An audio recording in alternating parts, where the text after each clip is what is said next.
Hi, Brett here from the Dev Game Club. It's our last week off, but we want to wish you a Happy New Year if you're listening to this around when it comes out. We also want to remind you of the Discord community's charity event, Defeating Games for Charity, which is coming January 23rd to 25th, 2026. Check out the schedule at defeatinggames.com.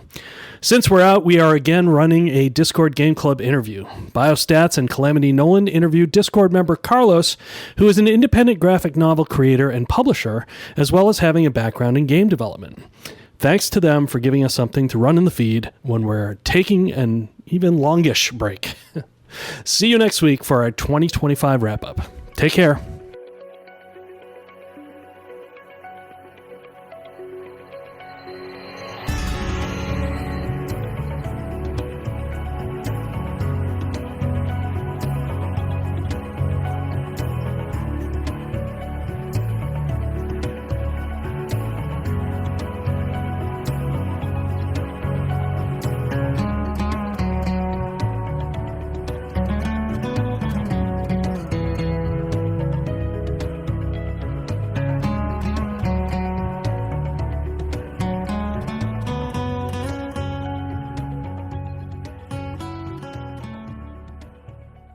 Welcome to DGC Just Rhetoric, a podcast where Nolan and myself interview developers and content creators.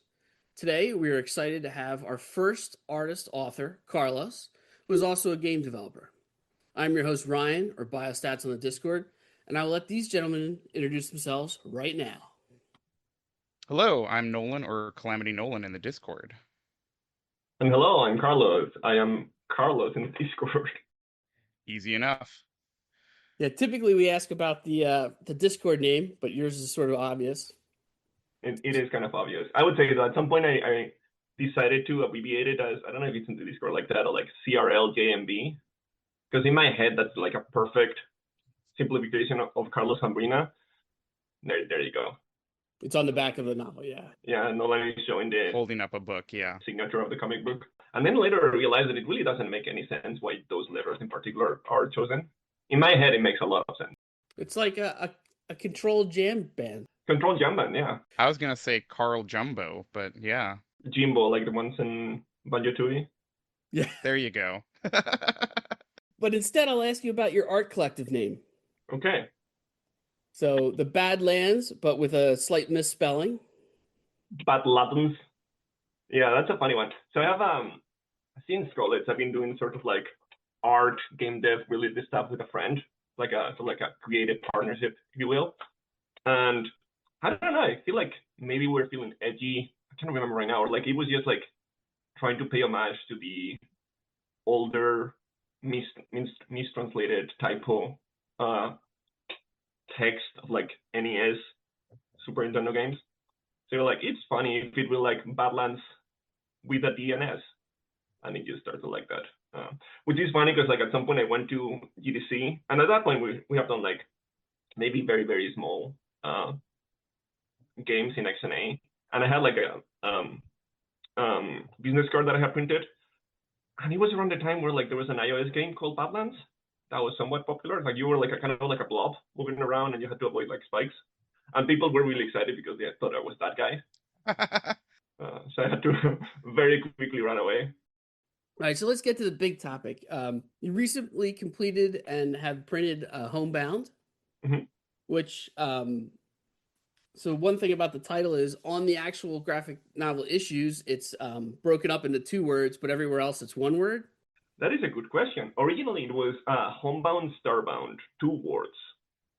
And then I realized that it was too long, so I made it Homebound. So I think it is supposed to be 1 word. I just think for the visuals of the cover, it made more sense to do it in 2 words, kind of like to showcase that it was like the, like these mats with words that they have for kids that you take out letters and you place them out. I thought if it was 2 lines, it was gonna work better. Also, originally it was gonna be printed as 1 single graphic novel. I had to divide it into blocks because I went to a comic convention and I didn't fully have like everything set up yet. Like I didn't have the final chapter, so I just divided it into small books so that I could sell it and print it. But the original cover had like the characters interacted with the pieces.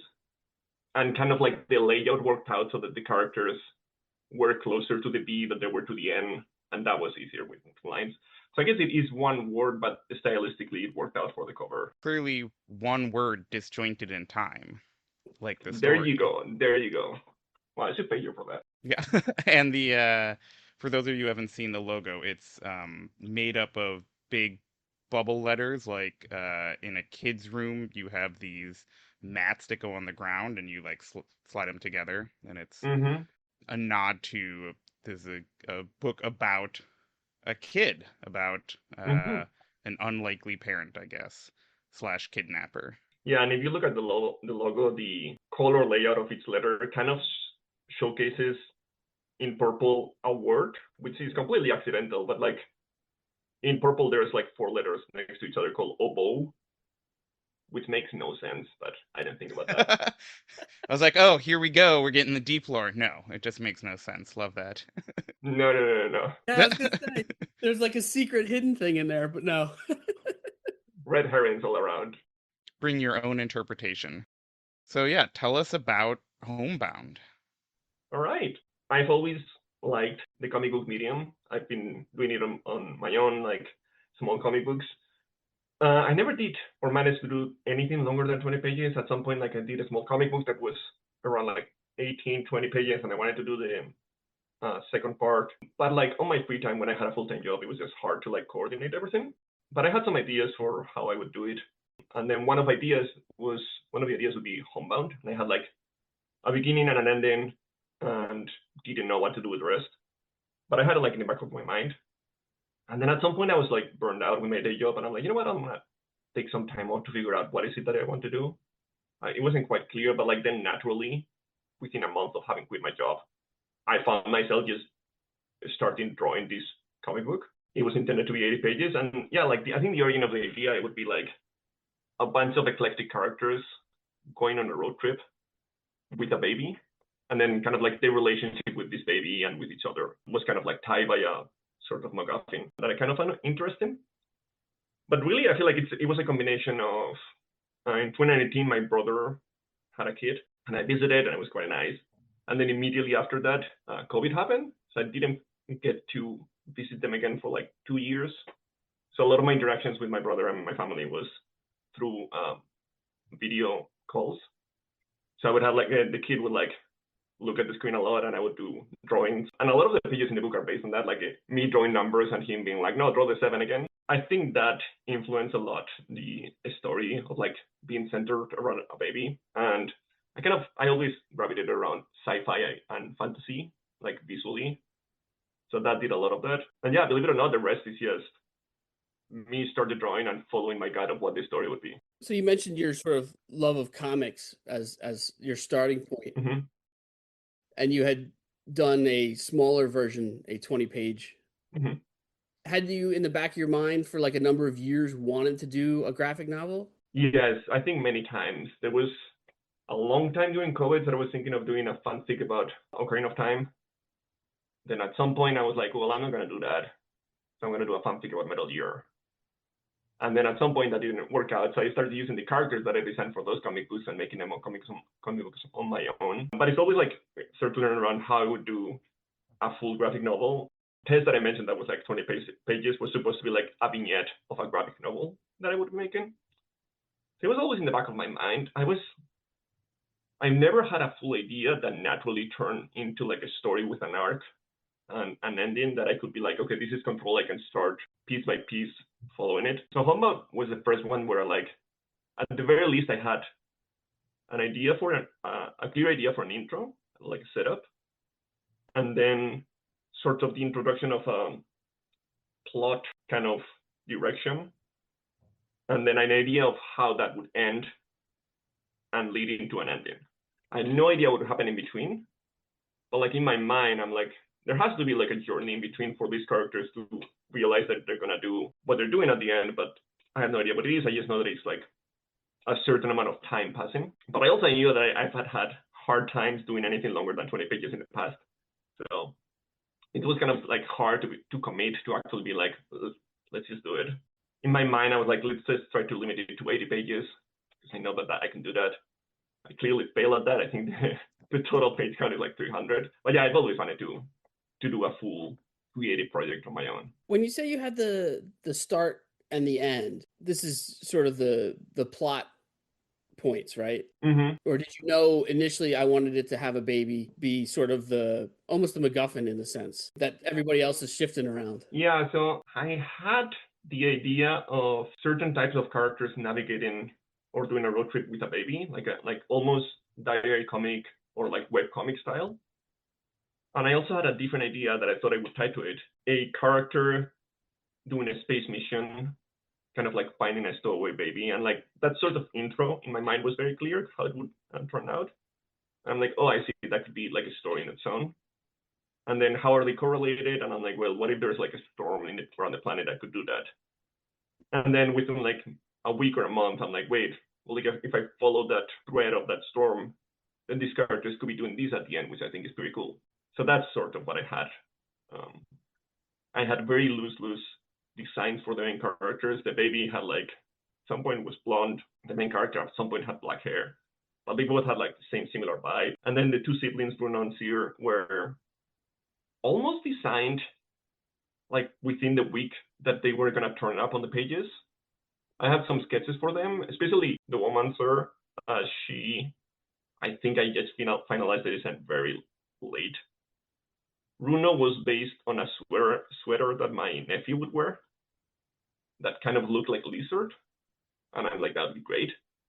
So from there, it kind of developed. And I had been sketching him for a while, like, kind of like, oh, it'd be nice to have like a sort of exploration video game where like there's this character camping around, and I have drawn him camping around. Very much like I don't know if, I think Nolan, you have read the books, or you have at least, you have them? We've both read them. Yeah, Okay. we did. I had to disclose something Okay. if my son ever hears this. He has finished the first, and I'm not allowed to read ahead, so I didn't read the rest, but I did read the rest. Wink, yeah.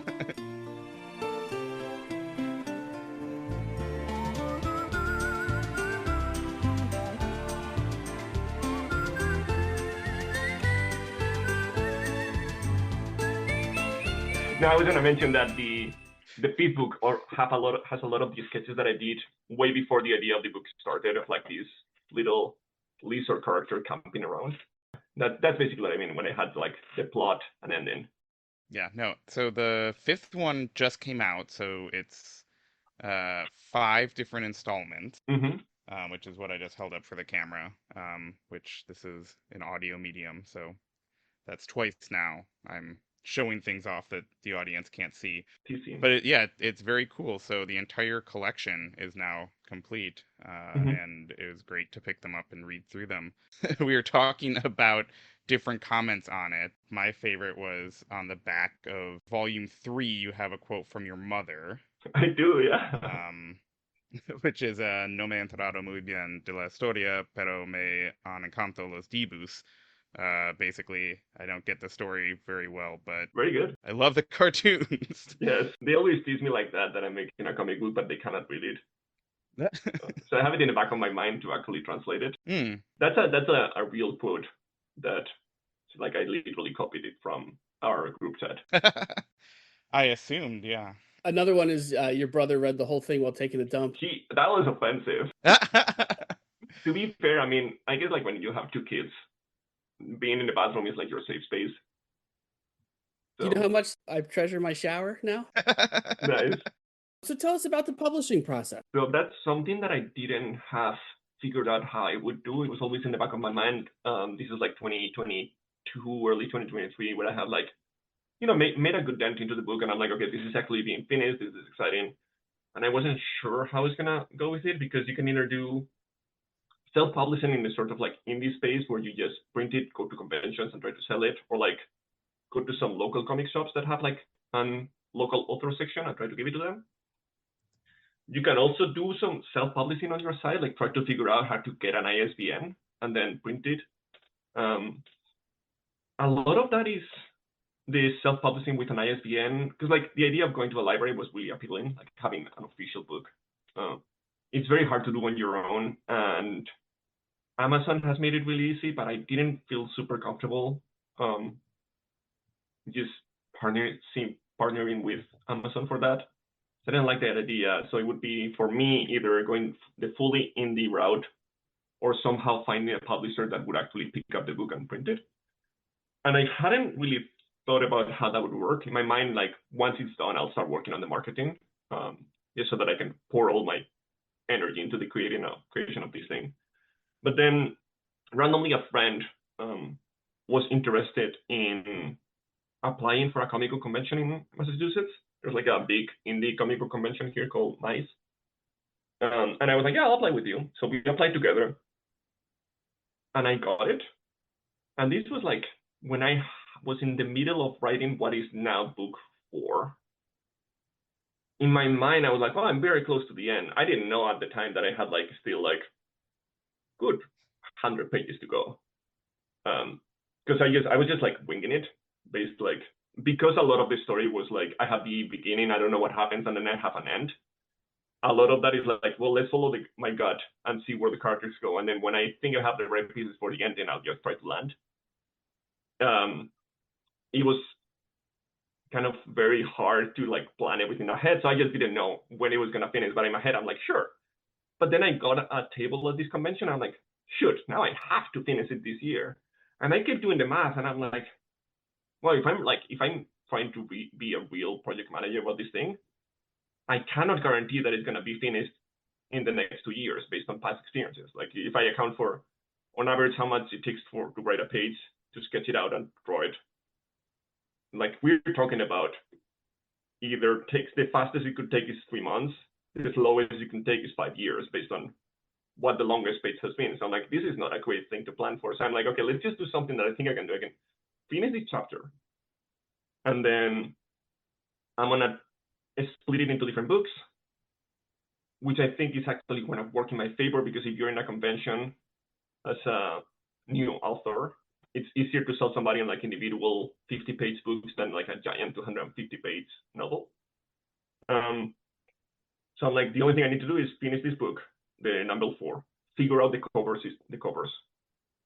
And then after that, figure out how to print it and sell it. So like suddenly the idea of how you would publish it, how I would publish it, came with a solution for me. It's like, well, you have to figure it out now. And the only thing to figure it out now is to sell it yourself. So that's why I went for like the indie publishing path, which is actually working out pretty well. I really like it.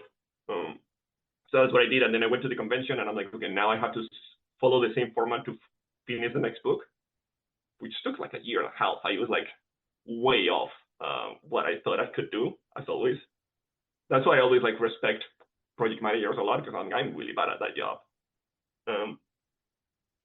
So yeah, I finished the 5th book, and I'm doing again like the same indie publishing procedure. And then something that happened during the comic convention is they did like a grant to see which new comics were the best ones, or like the most innovative. And I got I was part of the winners, and part of the grant was that they would get in conversations with Radiator Comics, which is an indie distributor down in Miami, and they would sell those books for you. So in my head, I was like, I'm gonna just sell it in the convention and then on Etsy, but now I had like the door open for an actual online store that could sell the books. So I've been working with them now since, and actually it's been great. Like I don't know if you saw when Tim did the unboxing of the first package. Neil does a really good job at packaging of the books. So yeah, I did the same thing when the 5th book was finished. I talked to them again, and I'm talking. Sorry. Yes. We did the same thing of like publishing on the website. And now this December, I'm going to the same comic convention again with the 5th book. So that's exciting. So yeah, that's been the journey so far in terms of publishing. I would like to find a publisher who actually markets it and handles the printing, just because that is expensive. Printing is not cheap. I also kind of like shot myself in the foot, because I decided to go for like a finish that was kind of expensive to do. Like it's not the cheapest. It's also not the most expensive, but it was like, it's not free. I'm really happy with it, but it's also like long term. It's not really. I have like 1,000 books in this home, and it's like a whole shelf, like a whole part of my closet, which is not sustainable. And also like even handling the online sales and everything, because it's a manual thing that you have to go to the post office and send it. It's hard to do. The marketing is hard because like you have to either talk to stores or keep posting on social media. So I would like in the future to somehow find a partnership with a publisher, and that's the next step for me. So if anybody is listening out there, Yeah, one, buy it. Two, if you know a publisher. yeah. So you did mention the convention in there, and I did notice that you had a mice grant listed. What did that enable you to do, getting that grant? So like the mice grant was really nice. So the basics of it was they give $500 to the first winner, which I wasn't, and then $100 to every one of the rest, which I think, I don't know if it's like 10 or 12 other winners. It was supposed to help you with printing. And then they also give you the partnership with Variator Comics. But the most important thing for me was that they give you like a little stamp, especially on the website, of all of the exhibitors. And you're also shown like featured on the website as like one of the 12 or 10 winners of this grant. And that was really good to be like the number of people that showed up at my table just because of that was really nice. So I would say mostly it's like a spotlight on you. It's glad that things like that exist for creative people. Yeah, no, mice has been really, really good. They've been amazing. It was really good that the first sale that I had on Etsy when I put this book up was from the first person who came to my table at Mice, like the first Saturday at like 10 a.m. Somebody saw it like, yeah. And then she came over like to Etsy like as soon as I posted it. I'm like, wow, I was not expecting anybody that was not my family to know about this, but this is great. Well, congratulations. So I'll give you the feedback my 9-year-old for issue 1. Oh yeah, please. Pretty good, sort of funny moments were the 3 things that I got out of them. Nice. That is glowing praise from a 9-year-old. It is, to be honest with you. And that is pretty good, yeah. That's much better than the praise that I got from a friend who said like, time travel is a hard thing to do. You're fine.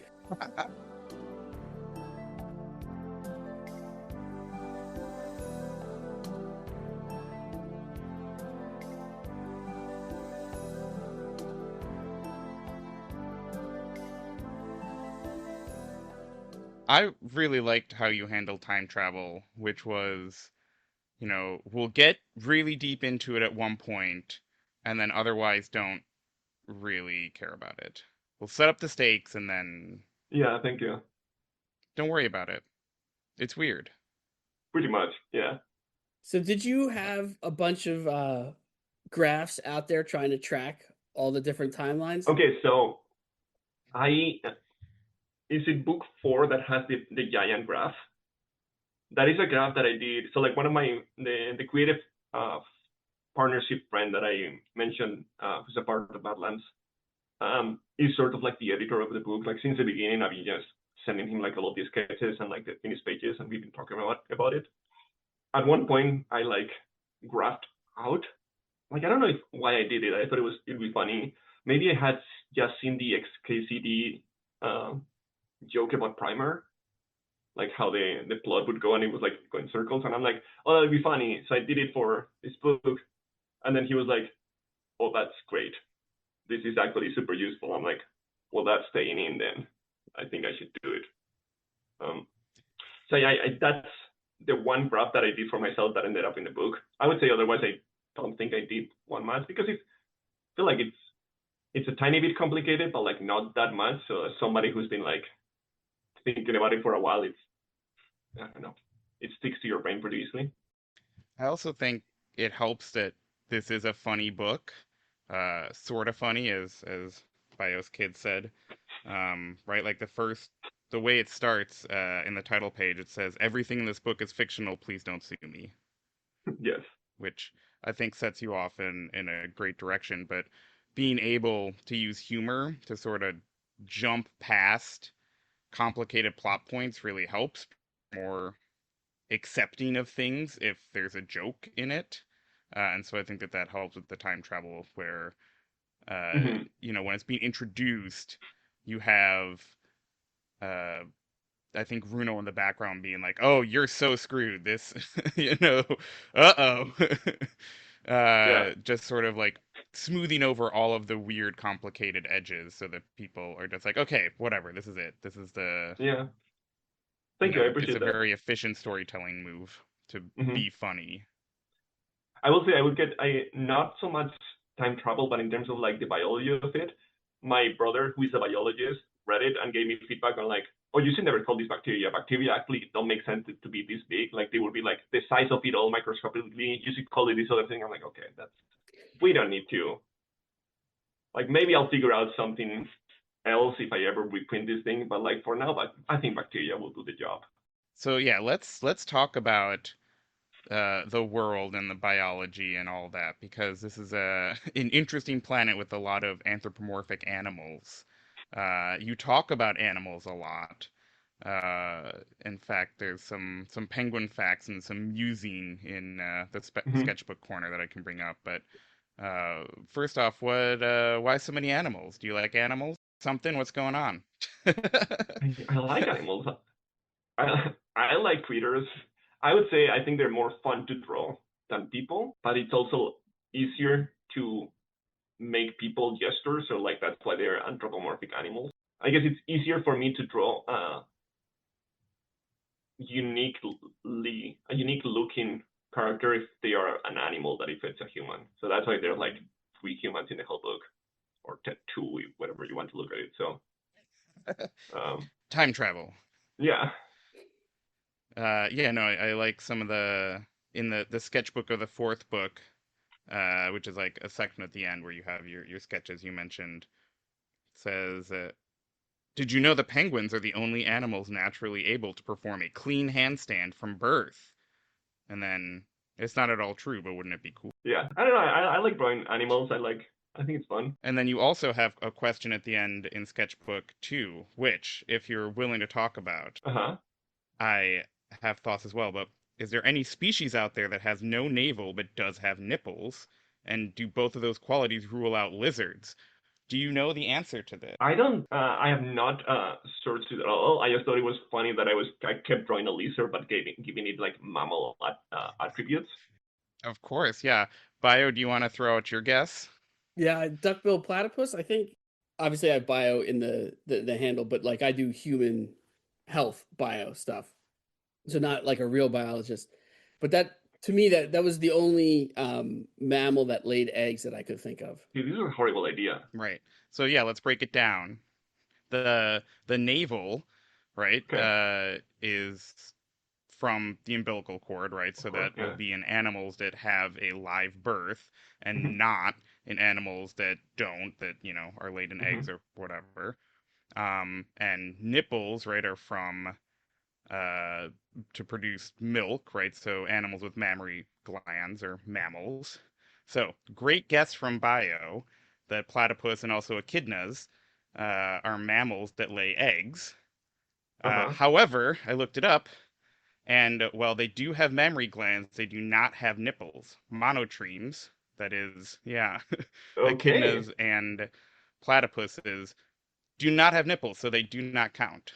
But they However, also, I'm guessing they also would not have a navel because they lay eggs. Yeah, well, but Okay. their young still drink milk. Right. That So would they be for do yeah. produce milk, it's just not via nipple. They have Yeah. some Okay. weird milk pouch. Okay. Um, but there is another answer, and that is marsupials, like kangaroos and koalas. Okay. They have a weird birthing situation They where they do. give birth very early in the gestation period, and then their babies live in a pouch, right? Okay. And they then go and drink milk from nipples from their mother. So the answer is marsupials. Do marsupials look like lizards though? Like I would not look at a kangaroo and be like, yeah, that's a salamander right there. They're pretty freaky. They are pretty freaky in some ways. They're very bird-like in a lot of ways. Um, and then yeah, do both these qualities rule out lizards? Uh, yes, they do because right, because lizards don't have nipples because they aren't mammals, and they don't have a navel because they are laid from eggs. Although there's some discussion online about there's like still an egg stalk in so there'll be like some scar tissue around the Oh, I navel see. in all animals. But I don't think that that counts as like a navel as such, 'cause I think that has to specifically be from an umbilical cord. Yeah, I think so. I will say though, if you look for lizard nipples on Google to solve this situation, you will find different area of the internet that you wouldn't generally find. Oh, my search is ruined forever from looking this up. Thank you. But I generally find this interesting, so Yeah, I no, was I mean, happy to do it. But I was like, oh, this is a great question actually. Especially when I found out that I jumped to the same conclusion as Bio and was wrong. there's also the question of, and this sort of like comes out at the end of the book, but it's never addressed on purpose. How does how do eggs come out? Again, that's that humor. You don't want to. Let's just You don't want to gloss know. over that, It's because I just, will give all that of a sudden he's got a big egg. that's right. He's carting around a big egg. big egg. Yeah. Yeah.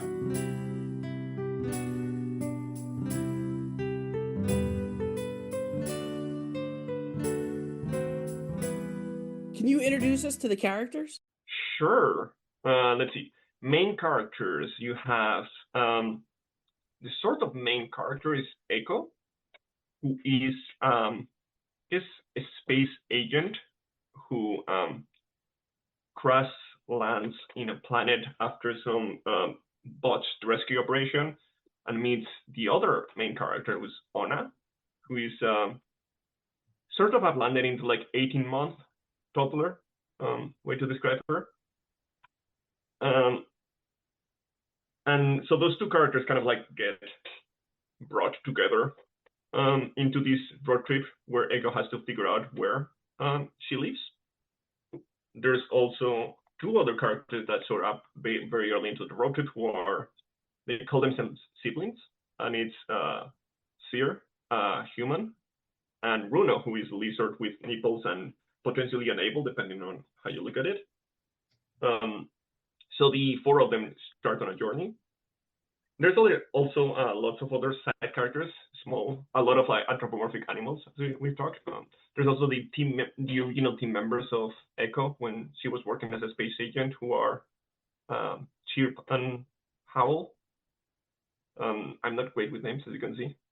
A lot of these ones are like, you know what? That's a word that I like. And that's how it. So like, Howl is also a lizard, and Chirp is a frog. And those very quickly disappear out of the introduction and then get brought up later in the story, which can be confusing if you're reading the books 1 month at a time. But I figure that's not a problem for me. But yeah. So yeah, the book is a journey about these four characters that I mentioned, driving around trying to figure out the mysteriousness around this baby. When you're writing these characters, do they have a voice? They don't have a voice in my head. They do have like sort of mannerisms of how they would react. Yeah, I would say not like an actual sound. Because I also don't think in words in my mind. It's kind of like a visual, kind of like blobby thoughts. So I would say like they're all kind of based on different traits that I and other friends have kind of like blobbed in together into like a sort of character. So who are you the most? I think I'm all of them to a certain extent. Many people joke when I draw Echo just because of like the long face and the one line as the nose. It's like, that's also how you draw yourself. And I'm like, oh, you're not wrong. But yeah, I feel like because a lot of them have qualities that I enjoy writing, eventually they are also qualities that I enjoy expressing myself. So it kind of like all blends together. Which one's your brother? I would say Boro the Scientist, the weird dragon, which is based on a character when I was like early teens and I had like RPG Maker making a video game, and I was like, I'm gonna make the next Final Fantasy. There was a sort of dinosaur that was gonna be a secondary character in the group, and that was Boro. So reusing stuff when I was 12. I think one of my favorite character interactions is later in the book. You have a pair of birds. Thank you. And just the way they have a yin and yang personality is very funny to me. And the way they play off each other is good too. Yeah, I really like playing with those characters. Also, kind of like I was feeling a tiny bit scared because it was around the time where yes and no longer became a valid creative solution to every problem. So like it was not so much about introducing new things into the book, but like playing around with the things in the book that I had already set up. And I was like, but now I'm introducing new characters. Is this a good idea? Like I'm supposed to be landing the ship, not making it go in different directions. But yeah, I had a lot of fun drawing them. Yeah, no, it's extremely inventive and fun to read. Thank you. I love the style that you settled on. Is that we've seen some of your other artwork that isn't exactly in that style. How did you settle on this for? So I would say a lot of my style in the last like 7 years has been like sketches with just like the Micron pens. It's like basically a black pen and then a small ink wash that I do. I sort of like landed on that as something that I really liked. So I sort of enjoyed the monochrome black and white and then like one or two shades of gray. So when I started deciding that I wanted to make a book, I was like, okay, I need to make it fast. Can I replicate that style easily? And I kind of like could with special brushes, but I'm like, what if I simplify it more? And land on just like black, the background as white, and then one tone of gray would represent the ink wash.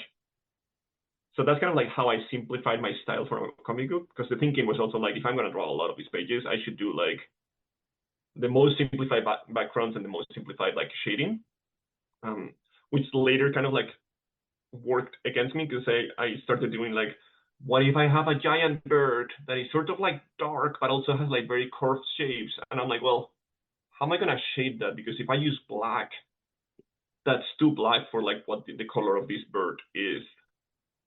But if I don't do it, then it looks flat. So suddenly start hatching, but hatching was not enough. So I'm like hatching lightly, doing dots. And then I was like, well, what if I do an underwater scene? But like water is very easy to do if you have a lot of values on Photoshop. But if you only have 3, there's like a gradient from when the water hits the surface to the bottom that is really nice. It's also really nice to be able to like capture how the light reflects, which is never fully white. Like it's the specular on the water is kind of like washed out because of how the medium works. So you never have like fully white or blacks, but the only thing I had was like full white and full blacks, and then a gray in the middle. I'm like, so I'm gonna do that. So I kind of like, it worked against me in those scenes where I kind of had to work extra hard to make up for the fact that I didn't have more colors. So like for the water scenes, I did a lot of just dots very slowly to make sure that I had like a steeple pattern that reflected a very light black, like a very light gray as the water became darker and darker, which I couldn't do easily because the other alternative was just a pure line of black pen, which would be suddenly breaks the illusion of water. So that started working against me, but I would say that from the beginning, it was a simplified version of how I like to sketch on a sketchbook in a physical video.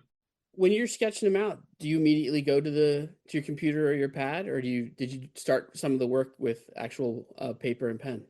I would start with paper and pen. Generally, I would say like the sort of like micro process of making the book is I start off with a script that I'm happy with that is very simplified, but it's like on a notepad that has like basic descriptions for the page and the dialogue.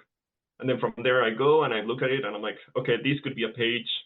So I start sketching it in like my sketchbook on pencil. And that usually is like a page in a thumbnail version on the sketchbook is often smaller than a debit card in size, if you can imagine that. So this is very rough. If I think that some drawings I want to elaborate more on, I would like do like a larger version of that. And then depending on how I feel, I may ink that or not, I just leave it on pencil. And then from there, I take a photo, put it in Photoshop, blow it up to the page size, and then try to very roughly draw on Photoshop what the shapes and the pages would be, and try to put the text from the script there, and then kind of like polish the drawings a tiny bit more, but still in a rough shape so that I can be like very loosely drag and drop them, be like, oh, actually these characters need to be more separated, they need to be bigger, they need to be smaller. And so I do that a lot until I'm happy with the page, sort of. The one thing that those sketches never do is like the full block out of the shapes. I don't tend to do the grays at that stage. So it's kind of just like silhouettes of characters until I'm happy with like the pacing of the dialogue and how the characters move to each other, like from panel to panel.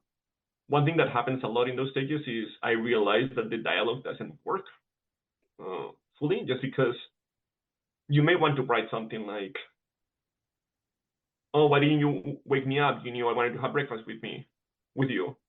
And the other character being like, well, I tried to, but you were asleep, right? And then when you try to put it on the page, you realize that that works better if you have like a very vertical panel where they're talking to each other.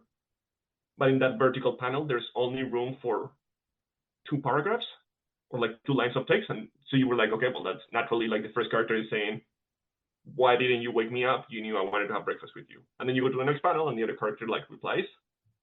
But that suddenly, because of the panel separation, it doesn't look like those characters are talking to each other back and forth. Like it doesn't feel like it's like a dynamic reply, at least how I read comic books. So suddenly I have to go back to the script and be like, okay, well, what he says now needs to be like a line so that she can reply with a line in the same page. So I rework the dialogue a lot to do that. Sometimes I also rewrite the scene a tiny bit, just because when I'm writing, I'm like, I have a big idea of what the scene needs to convey. Like they need to figure out that they're going north too much and they have to go south. So I write a scene to do that. And then when I actually get to like the sketching of the page and I have an understanding of what the pages before have looked like, I look at this page and I'm like, doesn't make sense that they say this. Like it feels like they should be lying down and being kind of lazy about this, and they seem very active. So I feel like it doesn't look right. And I'm like, okay, well, how should they look like? And I'm like, okay, I'll start drawing it like that. I'm like, okay, so this is what the dialogue would look like. And then very often I naturally land on another way of conveying the same idea that I had. Because like very often I have enough pieces. I may have a character that has not said anything in this scene. I'm like, okay, well, it makes sense that that character is very active about going south now. So I just suddenly put the character in. So the specifics of how a sketch evolves kind of like change a lot in that process. It's never too much, but it's always like enough of variation that from the original script to the final sketch on Photoshop there's a lot of change.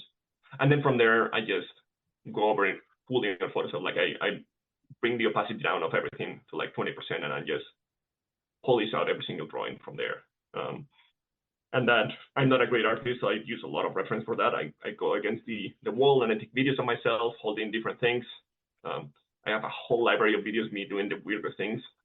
I got into a sleeping bag and trying to run around and falling, just so that I can have like videos of how that looks like. So I did a lot of that. And then I also go through like the backgrounds, which I use a lot of reference about. I take photos from like camping trips that I've been to or like different places. Because it's a road trip, I had in my head the idea that it would make sense if they have a physical journey. So I started the first trip they do is I reference a lot of photos from Yosemite. And then from there, I'm like, okay, so if they go back, where would it naturally make sense if they're trying to go there but not quite? It's like, okay, well, Death Valley is sort of close. I start like referencing all the photos from Death Valley. And then I go to Google Maps and like try to place like a 3D view and sketching that for the backgrounds. And then next time I'm going forward, like, okay, it's supposed to have been like 2 weeks. Where could they be now? I'm like, okay, Colorado sounds good. And I like try to find photos of mountains in Colorado and do that. Sometimes I even have like Microsoft Flight Simulator, which you can have like a flight cam and change the date time and the weather. And I took screenshots and like just use that as reference. But yeah. How would you describe your art style? I would say, I don't know how to describe my art style. I would say maybe dynamic, maybe expressive, and then nothing after that. Because like because I'm not a professional artist, like I'm a programmer by trade, I've only doing this in my background, I've gotten really experienced and doing very fast sketches. So like the pencil and maybe ink washes and ink for characters doing several things. So like the actual polishing of a illustration to like full detail. Sorry, I haven't really had much experience with. I'm horrible with colors. I don't do that very often. So I stay in black and white if I can help it. So I guess I'm very comfortable with like very dynamic, simplified silhouettes conveying a certain action is what I would say. What is your background in art? I have been a self-taught artist basically most of my life. I did in college, I did a 4-week course where it was like 1 hour every day for 4 weeks. And that was like sort of like basic of illustration and color theory. But other than that, I have not done much class taking in terms of art. It's only like just doing it on my own. I did do years ago. I did a 30-hour ZBrush course. Like it was just like a video of somebody doing a model on ZBrush, and I just followed that along. I don't know if that counts as art education, but yeah, that's mostly my background, which is why I'm very unprofessional when it comes to drawing. Like for the longest time, I've been just drawing based on vibes. Like if I feel like drawing, I will do it. If not, I will not, because it was always my free time, so it didn't make sense to force it. And this book required me to be diligent. And if I woke up and I didn't want to draw, well, good luck, you have to draw. So like it was always like, at least it was like a smooth transition, because there's always like work to be done in the writing and in the sketching, which are areas that I'm very comfortable in. So like the final polish illustration always takes the longest time, but if I don't want to do it, there's always work to be done on the writing part. But as the book starts getting to the end, because the final polish part takes so long, it reaches a point where you have where you have scripted everything and there's nothing to do but actually draw. So the last year of the book, I had to be like suddenly learn to be diligent, to be like, I woke up and I don't want to do drawings. Guess what? You have to do drawings today. You have to do backgrounds. Well, yeah, and the last, I don't know, 10, 20 pages are just kind of all extremely detailed drawings. Thank you. Yeah. It's very impressive and very, very moving, I think. But Thank you. It definitely is a lot of work, and you can feel that. Yeah, I tried. Because like a lot of the pages is like, I could just do a flat gray here, but I feel like I want to do a very detailed cloud. So I spend like, again, like a day hatching clouds, or I haven't figured out really optimal ways to do certain background things that I do a lot. Like, for example, there's a lot of grass in the last 8 pages that are individually drawn blades of grass, because I couldn't figure out a way to do a brush on Photoshop that didn't feel automated. Like it kind of like it had to feel somewhat parallel for every single blade of grass, but not enough that it clearly is they are the same drawings, which meant that like 80% of it I had to draw myself. Like I did try to copy and paste a lot, but in the end I had to erase that a lot because like, okay, it doesn't look good, and then do it myself. So there's a lot of details there in the backgrounds that took a surprising amount of time. But I'm glad that it conveys the scene well. Yeah, I mean, so I have a little summary of what I would describe the look for the novel, and I have Mhm. detailed backgrounds and settings Okay, with cute and expressive characters. I'll take that. Yeah. Nolan didn't put his in, so I don't know if he has a phrase for it. I'll have you know, I'll start stealing these quotes. Yeah, go for it. Feel free. You may be in the back from another book in the future. Yeah, I would love that. From some random guy who interviewed me.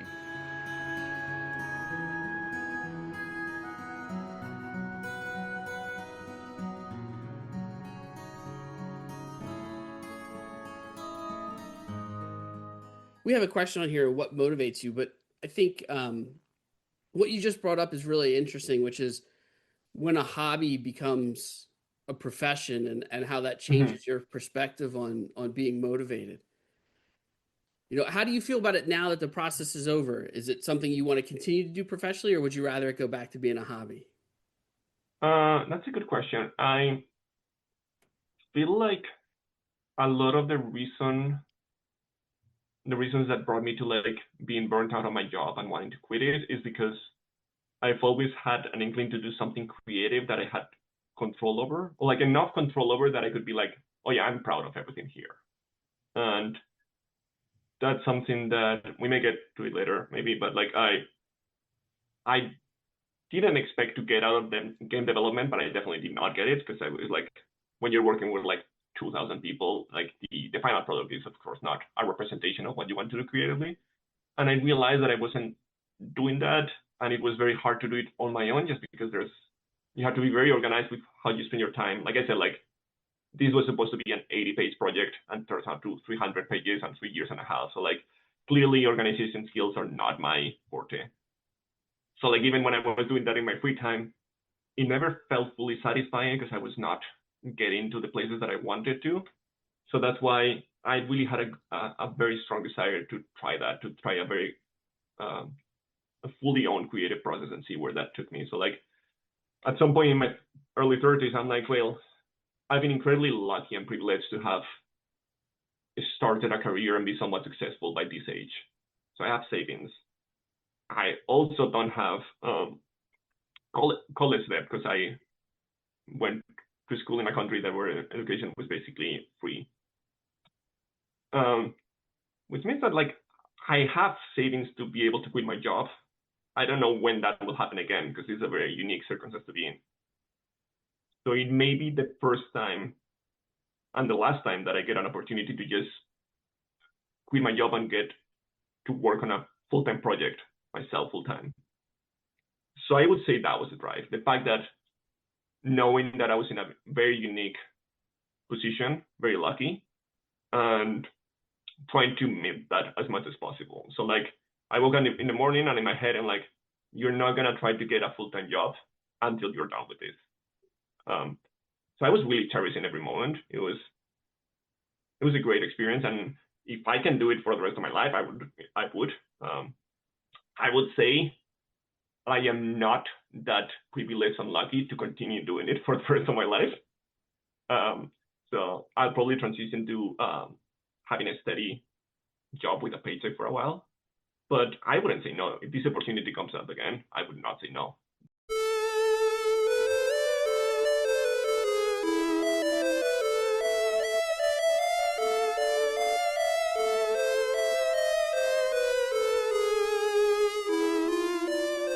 Talk a little bit more about your game dev practice then.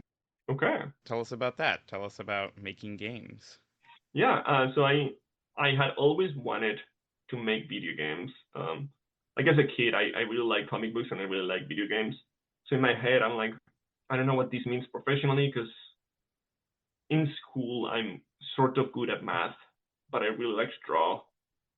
I could pursue a job in like a degree in arts and kind of do math on the side, which I don't think anybody has done. I don't think math as a hobby is a thing. But I definitely know people who have done art as a hobby. So I was like, what if I do something more math related and then do art as a hobby? That seems more, I guess, reasonable long term for like my financial stability. And that's something like my parents very much push for.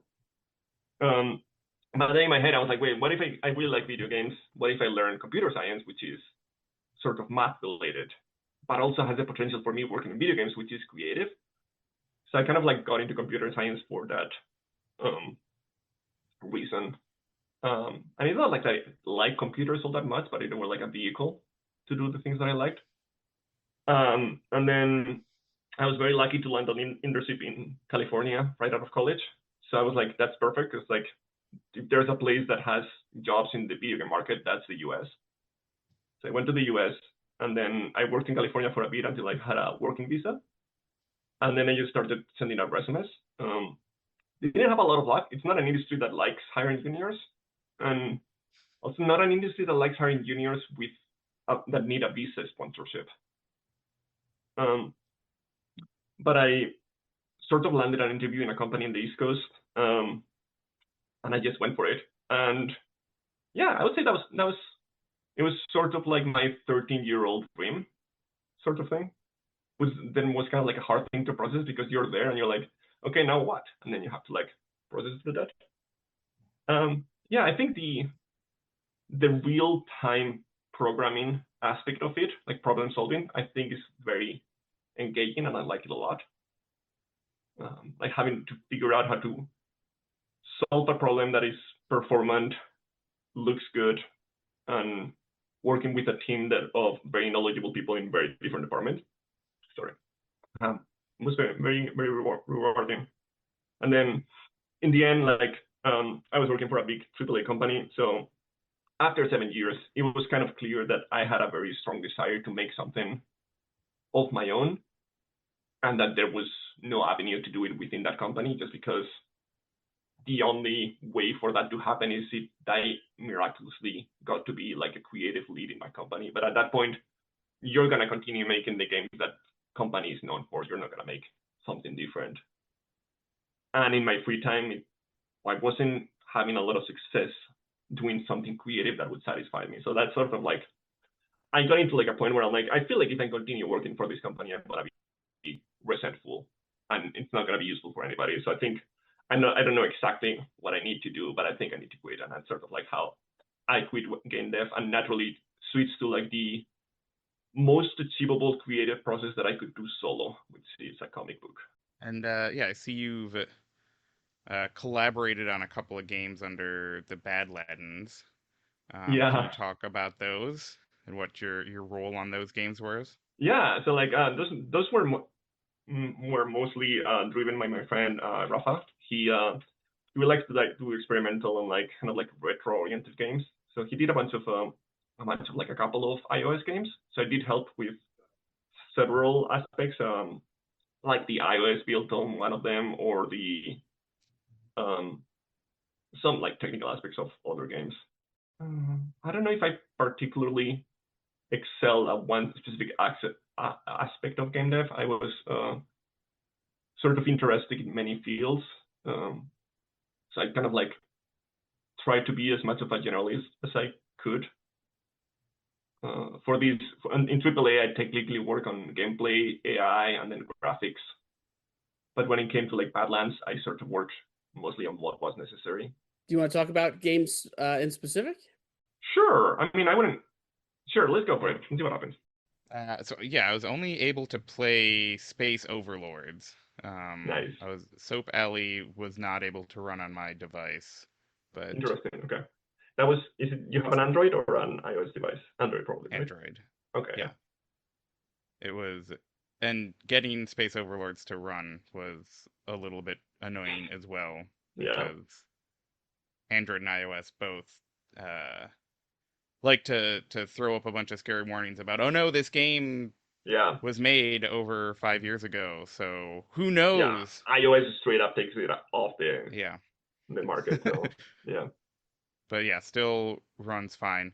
But yeah, it's interesting. It's a puzzle game, sort of like a Puyo Pop kind of thing yeah. There's a lot of things like that. Yeah, with a like space indentured servitude wrapper around it. yeah. Very high concept. They were high concepts. Yeah, Rafa he's an interesting creative person. Yeah, that was I think both Space Overlords and Sub Alley were done on Axe, and I think most of the help that I was doing was um, bug fixing at this point. Like he was driving the core development, and I was there to be like kind of like backseat designing, kind of asking, suggesting ideas, doing QA, fixing small bugs if necessary. But I would say not a lot of bug fixing really. Just mostly QA for Soap Alley. I did a Game Boy inspired manual along with it. That was kind of fun. That's very cool. Yeah, And then yeah, I see you keep doing some experiments elsewhere. I do. Yes, Looked through your GitHub a little bit, and I saw you just posted something for Wasteland, and that's a play on Badlands. Yeah. some remarching. Is there any sort of methodology to this, or is it just what you're thinking about and want to play around with? Yeah, I don't know. I think it's mostly like what my gut feels like programming at the time. I think I do like programming as a hobby and game development, but I very quickly understood that even in a team of people, it's very hard to get something going. Like you have to be very, very diligent with your vision. Even if you're doing it with Unity or like I tried XNA for a while and some Godot, it's hard to get to do things on the side. I'm sure you know this.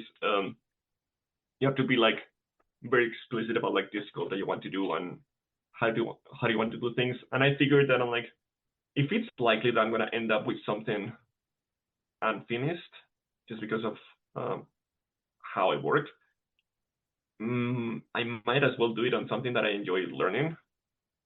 Otherwise, I have not finished something, and at the end of the day, have learned a lot about Unity 5.3.2 specifically, which I may not necessarily enjoy.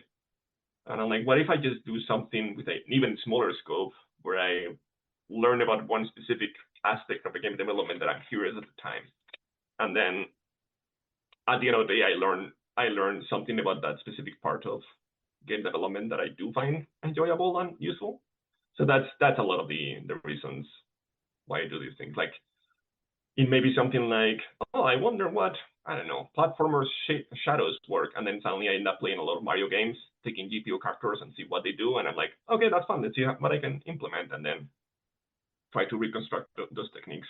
So I think that's basically the drive on those things. Nice. Well, I appreciate formal documentation of a lot of these on your website, which is the.badladdens.com, by the way. I'm sure we'll have a link. Wow. Yeah.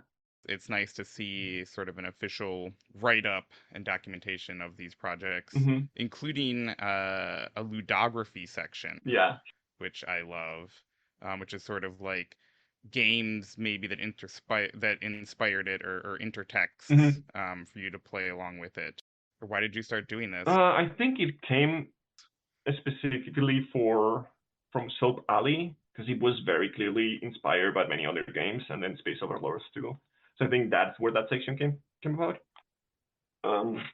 That's when a lot of these games began to be inspired by others. I think actually that may be when the website started, and then all the other projects that were before that were added after the fact.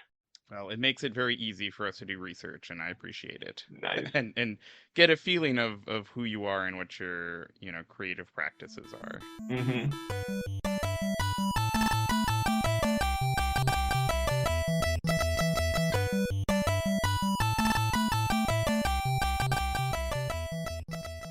Tell us more about your life outside of your craft, I guess. What's your relationship to games, first of all? I used to play a lot as a youth. not so much anymore.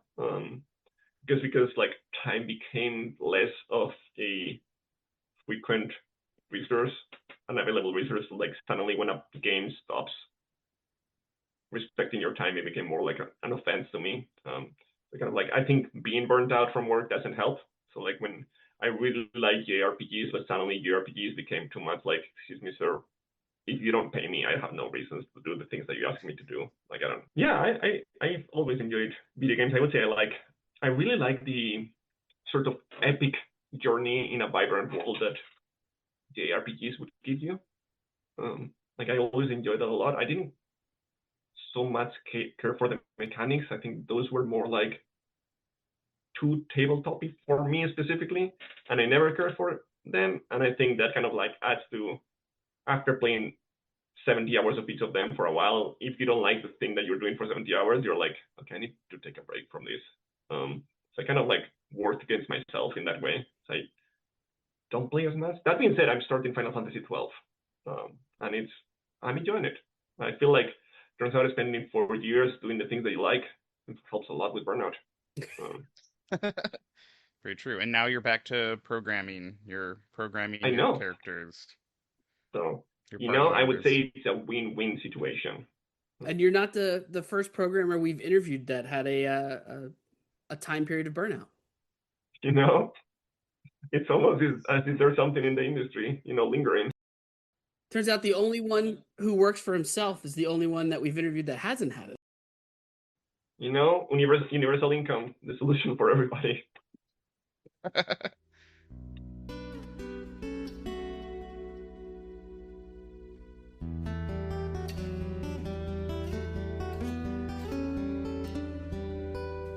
Post-pod Ryan jumping in. After we had finished recording, we were sort of wrapping up, having a conversation.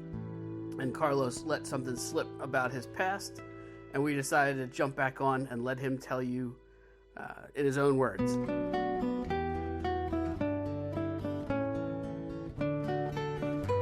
All right, Carlos, just disclose what you just told us. Yeah, when I was a teen in Spain and just learning about the internet, I was a member of a Final Fantasy forum, and I ran music radio with some friends. We played JRPG music, mostly Final Fantasy thing. So it was like a podcast before podcast, right?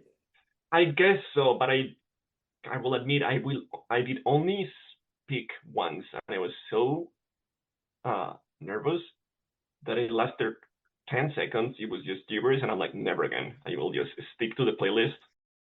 Did you have a DJ name?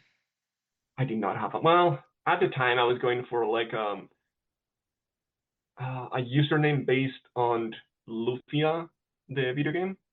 So my username at the time was Lexus. There you go. Nice. But yeah, there was a lot of Final Fantasy variation albums, like a lot of the what is it called, like the Celtic songs, or like like these versions that they release where it's like, it's Chocobo, but now it's a samba with people singing it, or the Skies Above, kind of like Black Mage's versions that Uematsu was releasing. There was a lot of that. I was a big fan of the piano collections. Did you preview these and then decide what you're going to put on the show? Oh yeah, of course. I had my own playlist. Yeah, I was a professional. Of course, Bio. Of course. Yeah. Sometimes I would accidentally mess up the playlist, and I was just playing either one song for like 2 hours, because I was not always in front of the computer when it happened. But I would imagine like the 5 top users that we ever got, like, didn't mind. You come back, there's like 4 notes. Why is the same song playing? No, you're ahead of your time. These are lo-fi beats to study to.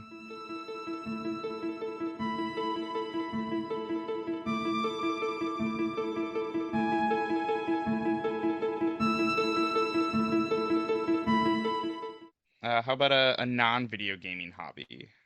Let's see. I like rock climbing. I like it's very naturey, social, and athletic. That I enjoy. So kind of like hiking, but upwards. I don't so much like the one that is like hardcore strong, but like just more mellow and going up a mountain, kind of like a vertical picnic. That's quite enjoyable. Um, I also like exercising, going for runs. Just like, I don't know, socializing with friends. There's I'd be really lucky to have friends who are like very eager to do frequent art hangouts. So if some of them lived in Western Mass, and I do like a weekly hangout with them on Wednesdays. It's very nice. And I try to organize one in Boston too, every once in a while. Yeah, I like going outside doing watercolors. That's nice. Sometimes kayaking with my partner, and then we like one person steers, the other person does the watercolor, and then we go back and forth. It's very chaotic, but it's also very rewarding. I like camping too, and hiking. I enjoy backpacking, but I haven't done to the extent that Tim does. But it's equally enjoyable. I like nature. I don't know if you can have noticed based on the game, but I like nature and animals. Yeah, the more we interview, the more the novel starts to make sense, right? Yeah. With these rocky sceneries, lots of mountains, lots of road trips, lots of camping, right? Yeah. Lots of animals. There's like a necessary scene involving a rope too. Yeah. And when you did add color in that one section, it did remind me of watercolors a little bit, like the pale blue. So there's 2 watercolors in the book that are actual watercolors. Oh, there we go. So that's probably why. Yeah. I would say I'm not good at them, but I enjoy them. Do you have suggestions for other media that we should check out? Well, I watched Pride and Prejudice yesterday, the 2000 something movie again. It's a great movie. That's always a recommendation. Other media, I haven't thought about this for a while. I just read the second book in the Three-Body Problem series. It's very much in the line of other Asimov books in terms of like character building. So like every character is kind of like a cardboard, but the sci-fi ideas are very enjoyable. I did think they were fine.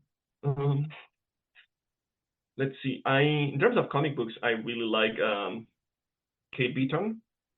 She did Harker Background and other like webcomic styles, but like recently she did Ducks, which is really good. Faith Therin Hicks is also really good. I grew up with Bone by Jeff Smith. Yeah. That's there's like heavy influences in the comic book. Bone and in your work. Yeah. Also like I tried to, but like I didn't get to that level of Nausicaa, the book by Miyazaki. It's also beautiful. There's a lot of like the visual narrative style of early Toriyama, also heavily influenced like how, like he did a lot of like if you read it right to left, you're probably gonna see the character first doing the kick, then the face of the other character noticing the kick, and then the sound effect of the evasion. So suddenly you're seeing 3 things within a panel. And I was always obsessed with that, like how well that worked, at least how I read comics. So that also heavily influenced what I did.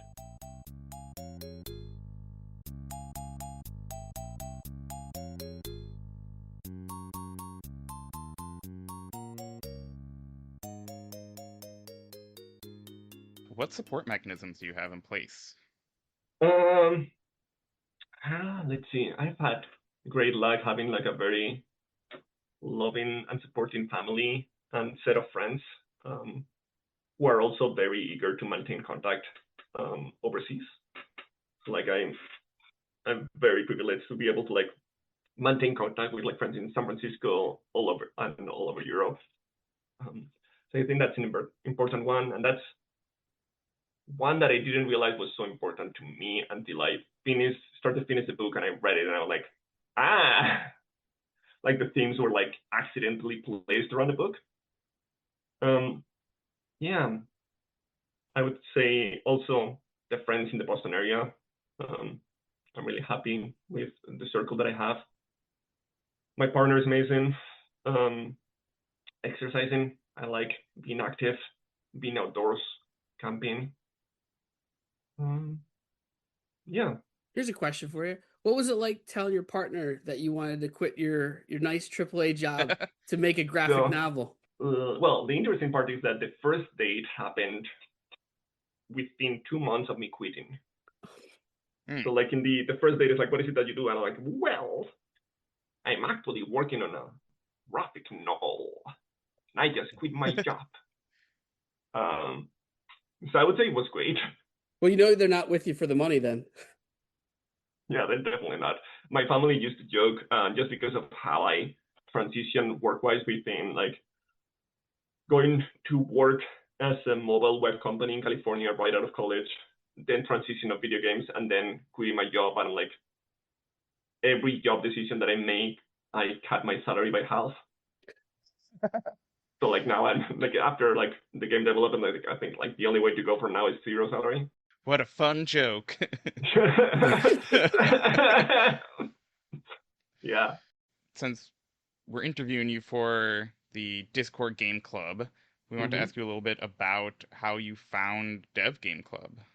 I don't know how I found it. I want to say it was probably in the 2018-19 area. Like I was probably looking for podcasts that were about video games by video game developers. I want to say that I probably heard it through them. I must have been like the Final Fantasy IX series probably. I'm not sure. It's probably everybody's first one. Yep.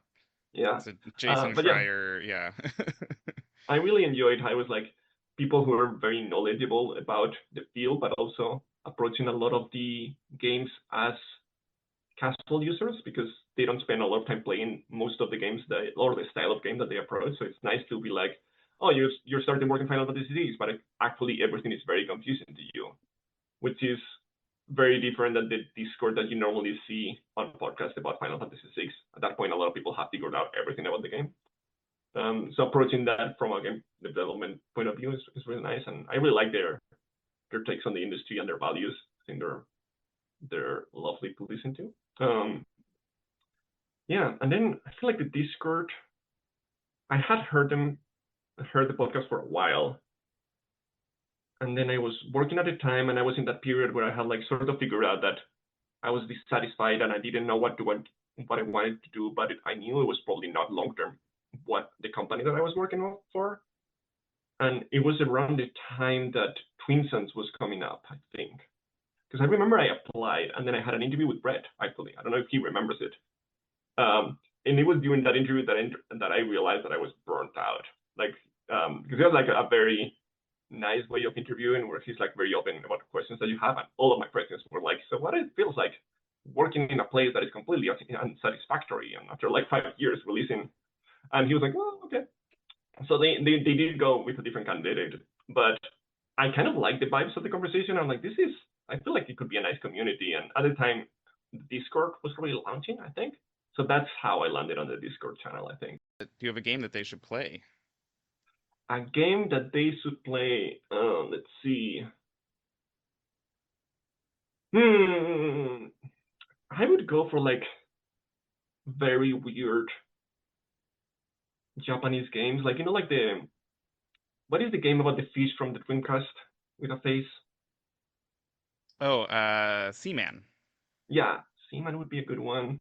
Or like these weird JRPGs like, is it Tulip the one that you're kissing around people? Can't remember. One? There's like an RPG where like your main action is kissing people. I don't know if I know that one. I'm blanking on the name, but like weird esoteric games like that could be fun. If you think of it, I'll insert what the name is. If you remember what it is, yeah. Carlos did remember that it is Tulip is the name of the JRPG he was talking about.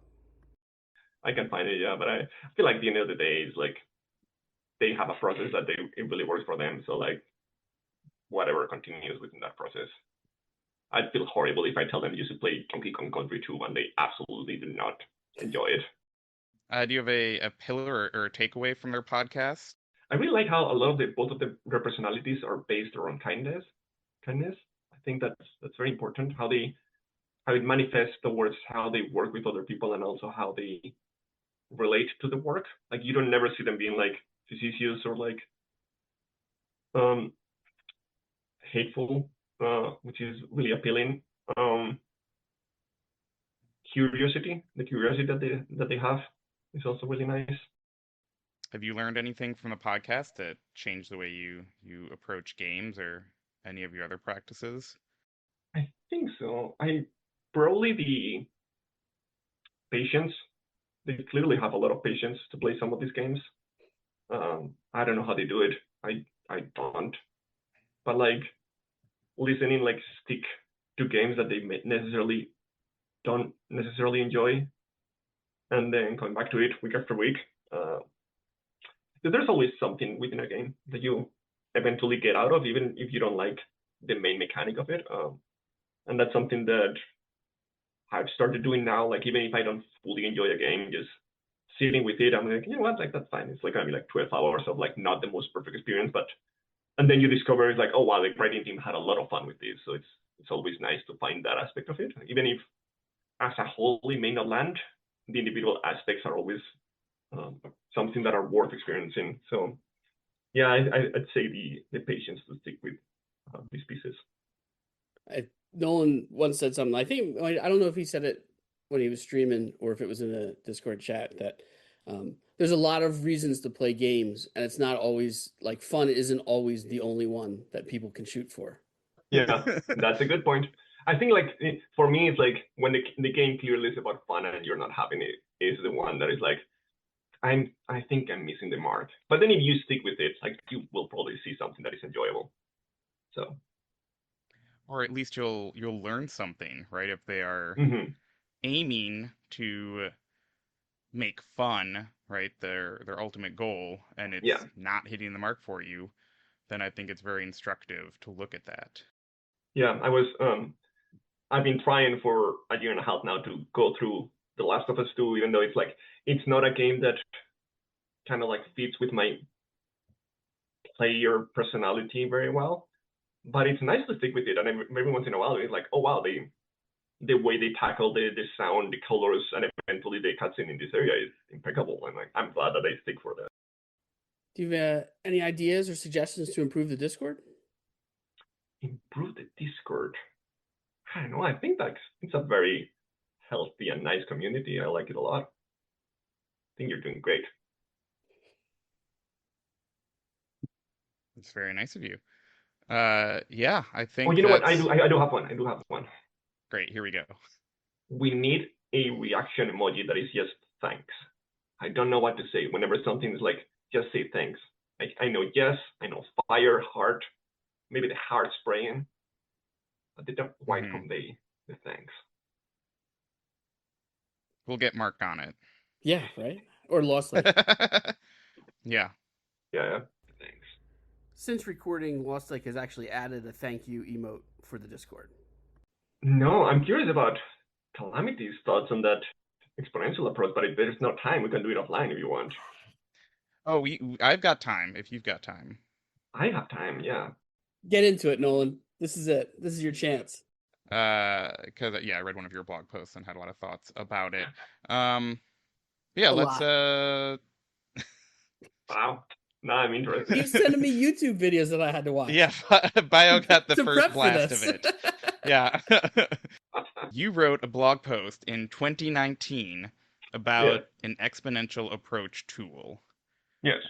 And just to set up the problem a little bit, this is something that I've been ranting about for about 15 years now. But a lot of game developers use the lerp function or linear interpolation, which all it does is it has three parameters. You give it a start value, an end value, and then a percentage between them. And it'll give you back what that is. So if you give it a start value of 0 and a end value of 10 and then a percentage of 50 or 0.5, then it'll give you back a 5. That's halfway between it. If you give it a 0 and a 10 and a 0.25, it'll give you 2.5. So that's what it's for. It's to linearly interpolate between two positions. That is, just give you the percentage between the start and the end back. Unity, in its early years, had documentation that in their official documentation online for the lerp function, gave an example code that every frame it would have you move towards something by using this lerp function. It would say your start position is whatever your current position is, and then your Sure. target position, and then a percentage movement there. And then they also, you could vary it by the amount of time to make it frame rate independent. But that was their basic function. So every frame you'd move a percentage closer to it. Mhm. This is a terrible approach, in my opinion, because it's literally Zeno's paradox. You're moving a percentage of the amount of Yeah. distance left towards a target every single frame. You'll never get there. And it's only through the way floating point numbers work, where it gets infinitely small and you can't represent it anymore, that it ever resolves. Mhm. So, you took a different approach, though. So, when you are approaching something, you uh, took that same sort of idea, but rewrote the formula for it. So, that's just a setup. Do you want to talk about your exponential approach tool? Yeah, let's see. I feel like it is not so much. So the problem that you're explaining, I think, still remains with my formula. I think it's It does. I was going to get to that. yeah. So like it's a similar way of thinking of like if you always have like a target point ahead of you and you continue to move the target, you're never gonna reach target if you restate the with the same equation, which I think is fine because I think at least with the let's see from the current position, yeah. So like that problem still arises there. The problem is when let's assume for a second that we're not in that case where you're just saying like I'm gonna make something go alpha from 0 to 100 from the original position. Let's assume that you're not restating from the source. A lot of people do the let's make the approach a factor of the difference, so that every frame you kind of like get less closer to the end, so that initially you go really fast and then you kind of like land, which is an exponential curve.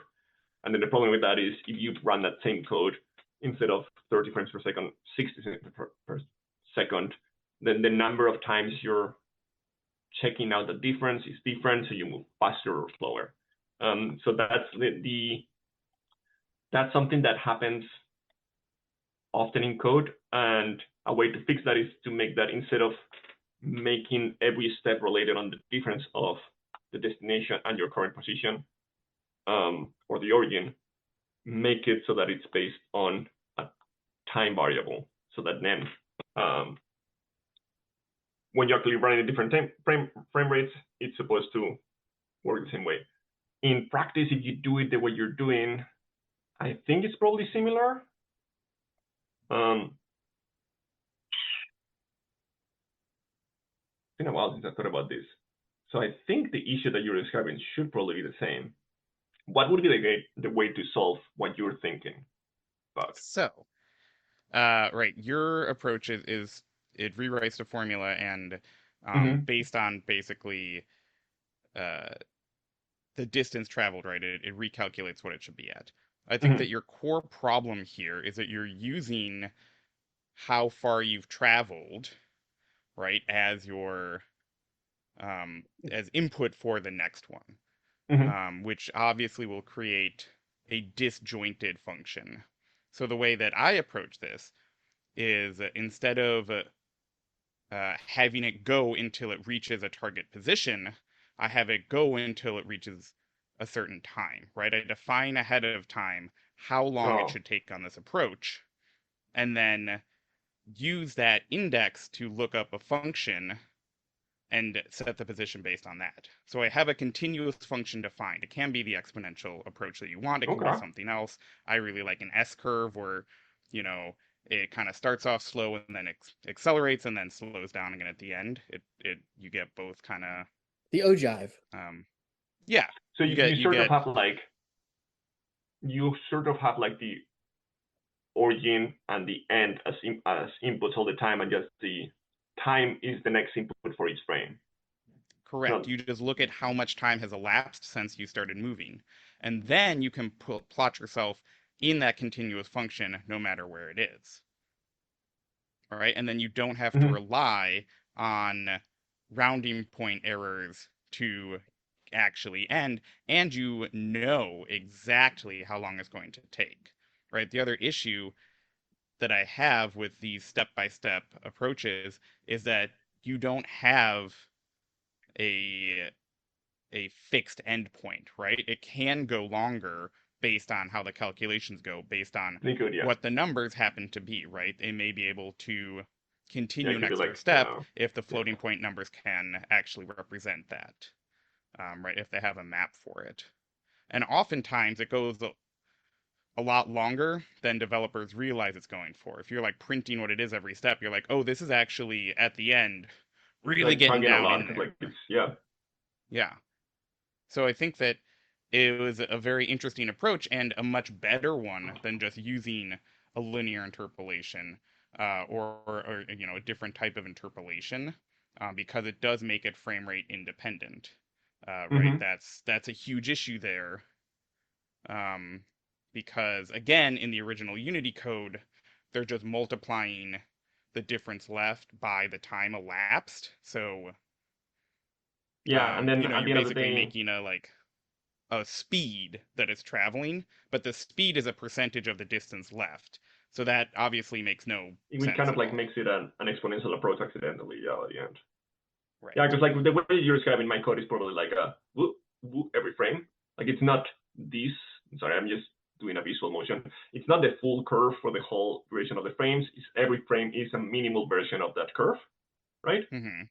Yeah. Um, Well, and so I liked what your tool did, which you created a little playground so that people could plot out what curve they wanted, right? And then they'd get mhm. back the function to do that. But so in theory, in a perfect world, right, where you are integrating along that, as like, the distance between your frames approaches zero, then you get a perfect curve. It works. But we live in a world where you In a only real have world, so yeah. many frames per second, right? And even if they are, if there are hundreds of them, you still run into this issue. It doesn't solve the fundamental problem. It makes sense. I got this technique from AAA game that was not gameplay driven. It's more like vibes and visual. So it makes sense that the actual lining up of the target didn't match. I would have to think about it. I think there's like Hmm. a visual, Well, yeah. yeah, I was gonna say it's extremely common in the games industry, which is why I've been Mm, ranting about this for 15 years, right? Is because it's an approach that most everyone uses. And then the video I sent bio was from Freya Holmer, who is a game okay, dev and mathematician last year, gave like an hour-long talk on sort of fixing that's this cool. I approach will and ask came him up for to the a very video. similar conclusion that you did.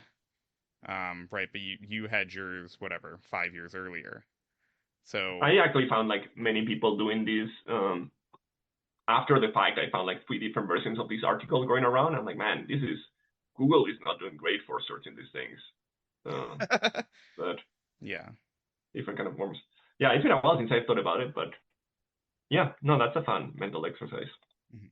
But no, this is maybe a me thing, but I just like playing around on Wolfram Alpha and like plotting out different curves and like a lot Hmm. of the stuff that I build in my games, I think I actually did this on a stream once when I was doing a dev stream, but I just like go there, I'm like, okay, let me figure out what this function is, right? And plot it Yeah, from 0 to 1 and figure out the curve that I want, and then I just re-implement that in the game, and then I know that no matter how long on this time scale, right, and I can multiply it whatever I want at that point.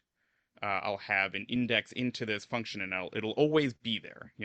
Even if I have 1 frame a second, right? I'll know it'll be in the exact correct location. yeah, yeah. Because the problem is like when the target doesn't move, then you can have like the arrow paradox here. Hmm. Hmm. That's But interesting. yeah, I don't know. That is a good point. This is assuming a static position, but I also feel like you don't want a situation as a game dev where if something's moving, it takes longer to get there, right? You don't want something Yeah, to I think I never would say it's resolve. just it's harder to see any changes on, especially with a lot of the different curves of motion. Especially, it's very hard to figure out if it's being fast or slow, just because the human brain is so fast. It's like understanding that as the default. So when you're playing, it's like this feels wrong, but like every second I play it, it feels different. So Hmm. when the target is moving, I find that it's harder to figure out what the math is actually doing. Your several layers, like multiple variables are changing at the same time, so it's kind of like hard to isolate what is actually taking longer. Absolutely. And yeah, and when you were Yeah, mentioning earlier, like, does anyone do math as a hobby? And I'm like, I kind of do math as a hobby. I don't think it I counts like, if you're in computer science. You're kind of like adjacent already. right. Yeah, no, I mean, I got a math minor when I graduated, Mm-hmm. and I use math a lot in my game Yeah, design. So oftentimes to the chagrin of my collaborators, because they'll be like, "What is this?" You know, I like define my own easing functions, and I'm like, "Yeah, this is just don't worry about this, whatever, cubic ease in out function that I made up. Just I mean you can use it like just you would a lerp. It's fine." yeah just write a comment and have them put it on Wolfram Alpha on like GraphToy or something. That's always super Hmm. useful. Yeah, 100%. But yeah, that was my when I saw that blog post, I was like, "Oh boy, You let's have get into opinions. it." Yeah, Yeah. I think also Sorry to drag you especially down into that. in especially in game dev, there's like a lot of the I found something that sort of works and then you never look at it again kind of thing. Right. Yeah. Well, and these are games. They don't need to be 100% perfect, right? Good Mm-hmm. enough uh is the best way to go for a lot of these things. If it gives you the feeling that you Yeah, want, exactly. then why would you go back and like optimize it, especially because there's no way that that's, your limiting problem That is is it's very like true. running a Yeah. couple of extra Although I would say that calculations. if, for example, if you want to move a character so that they play a canned animation and you want the canned animation to start within some degrees, I could see this being an issue because then your character may always be like point something degrees off from the Mhm. animation. So like this is something that I could believe it comes up in cases. Right. Or if, in games where you have a million particles that need to do something, right? This is Mm-hmm. if you're doing the same calculation over and over again, then you want to make sure that that is uh efficient. But again, I don't think that that's going to be your limiting factor on in most cases. Yeah, most of the time you're not. But, but it's just a fun, I think like the math of fun games thing to think is about. something that I kind of like diving into. Hmm. But yeah, I would check out that video that you suggested. I will send it to you for sure. Yeah. On a math note, Nolan and I always he always sends me like coordinates, and I'm always like, oh, I have to flip it because I'm so used to a table being like a matrix, like in math. Uh, So 1 1 to me is the upper left. oh my goodness. Yeah, Yeah. there we go. No, That's the that's programmer in wrong. me. No, well, it's also the math, right? Because that's the Cartesian coordinate system is, you know, 0, 0 is your lower left. So I think you're wrong. Yeah, every time we send map coordinates, I'm always like, let me flip the Y. Yeah. Hmm. But then also, right, if you're dealing with image coordinates, then oftentimes in game development, Hmm. the 0, 0 is upper left, which is Depending on where you're like, nonsense. Yeah. it depends on the text to coordinates of whether you're doing OpenGL, DirectX, or like Hmm. iSpace from the camera. Like the Y could be up or down. But then if it's up or down, but your CST is in the same orientation, then suddenly you have like a right-handed versus left-handed coordinate system, which is mostly fine. Hmm. But suddenly the whatever angle computations you were doing kind of are flipped. So suddenly it's like, what is my whatever off? But yeah, it's some of those things that are like a single sign makes such a difference in many ways down the line. Yeah. And like Yeah, Unity versus Unreal versus Blender have different coordinate it is systems you have to insane. Yeah. think in. It's all very silly. I'm so glad I don't have Especially to deal with that. because, yeah. Well, yeah, a lot of I'm also someone who I'm very math brained, and so when I see people just go into like modeling software, right, and they just like start moving things around, I'm like, no, I want to like move the vertices and like get the coordinate system and like move them myself, right? Like I'd almost much rather build the mesh myself from vertices than like go into a 3D system and just like throw stuff around. So, and I Oh, often amazing. do a lot of just like procedural mesh generation on the Yeah, it fly. was just like in the one of the um, projects you were mentioning about programming was like the sign distant fields, and that was a lot of Mhm. like building shapes out of just math formulas. I mean, like, okay, but there's a circle here, and then you sort of union it, like Boolean operations with different shapes, or like whatever. That was kind of fun in its own way. Yeah, Yeah, I love that stuff.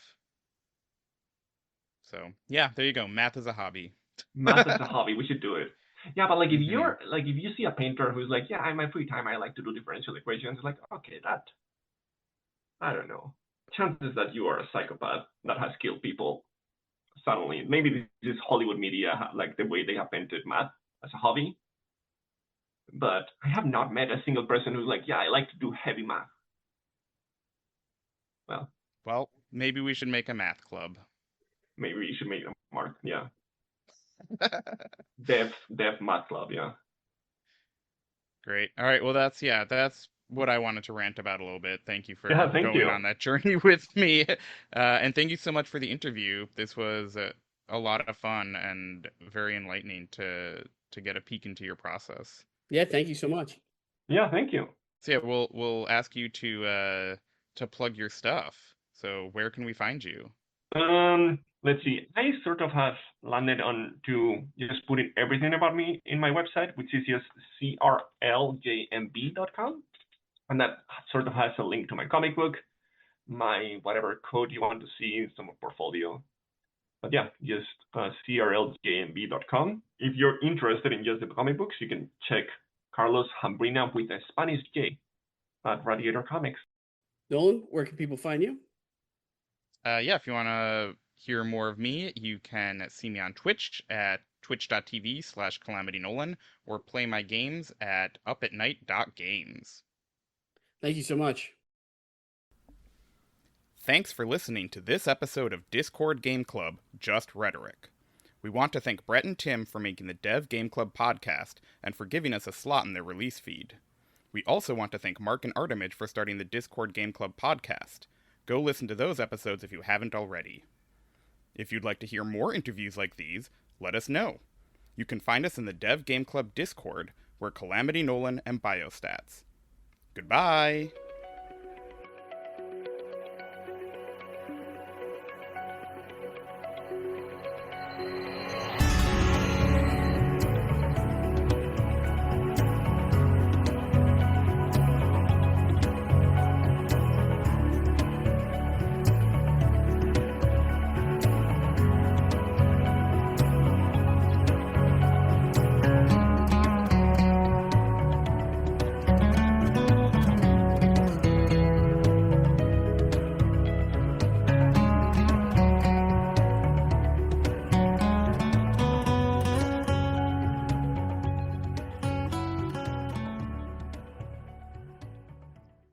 So I do want to ask, and maybe we'll do is we'll stick this at the very end after the outro. A little spoilers for your graphic novel, Okay. because I think it's sort of related to what we were just talking about. Is even in the graphic novel, you have commenting on the novel itself, right? Because you have the piece where he's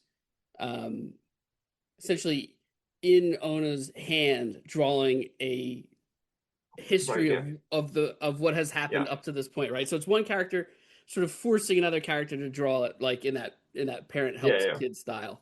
And I think that goes with what you're just talking about, where how you're often commenting on the things that have influenced what you're currently making. I guess that's a good point. Yeah. that section specifically of the book came about. So like I guess like the macro way of how like the book came together is, like I said earlier, like I had a beginning, very clear narrative intro in my head, sort of like a way of that landing into something else, but nothing in between. So from the beginning, a lot of the process of me opening the TextPad and figuring out what I want to write as a script was like very yes. And if I had an idea and my gut said that's an entertaining way for these characters to move, I'm like, let's go for it.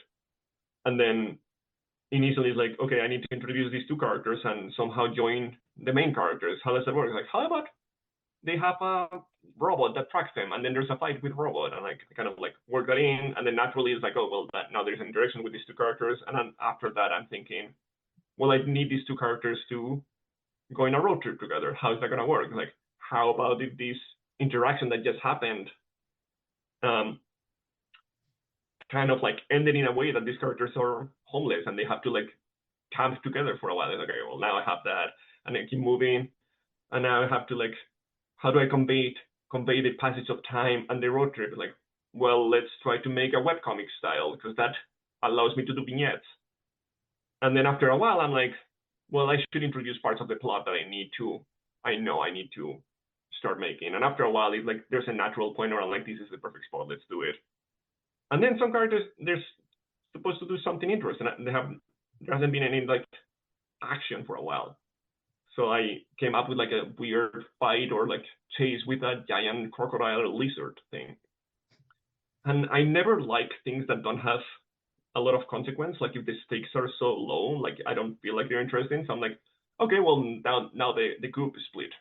I'm sorry, this is like small spoilers, but like that's sort of how it naturally explore. And then after a while, the plot starts developing in a way that like adding more and more aspects to it no longer start contributing. Like they kind of like make it grow. So like at that point, I'm thinking like, okay, we need to start thinking about like the pieces that I have and how it lands. So like suddenly the script writing process is no longer about yes and more like maybe. So like there's a lot of like alternate scripts that get written. Like do I focus in this character? Do I focus in the other group? Do I kind of interlace their storylines and I write different versions of each and I kind of like wait for a day and read that and think, how's that going to work out? And then I realized like, okay, so like interlacing the storylines makes sense narratively because it naturally means that I have a jumping point for these characters to do something, then wait, and then the next time I come to them, it makes sense that they have thought about this thing and then move to the next step. But it also means that the other characters that are doing nothing other than being the other part of the group, I don't have anything to say about that. So I'm like, okay, what do I do? And then immediately I'm like, what does this silly character who's kind of wacky do with a kid? I'm like, what if I do a children's book? And then I can do a meta conversation about the book, kind of like summarizing the book, kind of like moving it forward in a certain direction very explicitly. It's fun for me, and it also works with like the secondary narrative line that needs breaks. So that's how like that idea came about of let's do a children's book, let's color it because that could be fun. And then when it comes like later into the next books, the script writing process now takes even longer because now it's like, okay, so I have set my characters into this situation. I kind of want them to be in this other place plot-wise, and now I have a finite amount of pages now. So like, how do I do it? And then the script writing process is like, there's several iterations. Like, okay, what if this happens? No, that's not quite. What if Chirp arrives now? It's like, well, that could work, but when does it happen? So like I rewrite it, and then when it gets towards just like the end, the final scenes where it's like, now the characters need to figure out this and react in this way. I'm like, okay, that seems like a reasonable thing for these characters to do, but I need to convey that in 20 pages. Like, okay, and then at that point, I write the script, don't like it, rewrite it like 7 times, and then do the sketches of those pages several times. Don't like it, do it again.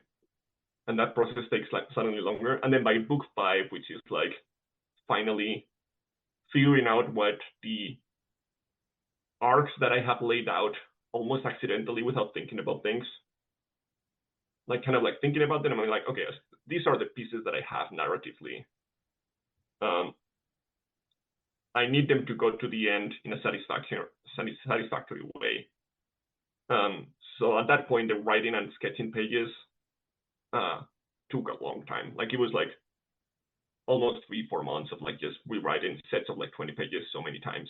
I had like page 254B, 254C, like rewriting it, adding more pages, being like at some point near the end, there's like a summary page that kind of explains what has been like very quickly happening in the last 4 books.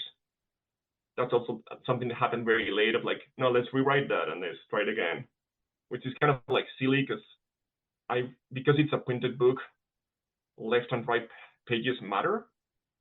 So like if you open the next page, you're kind of like resetting, and the thing that you see, it works towards the right page.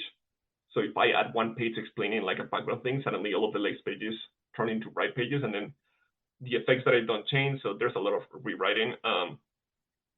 But yeah, I would say all of the meta situations of how it writes, how there's like sketchbook pages on top of the page, or like photos, or all of those things are things that I found were fun to do that also solved the problem that I had at the time narratively.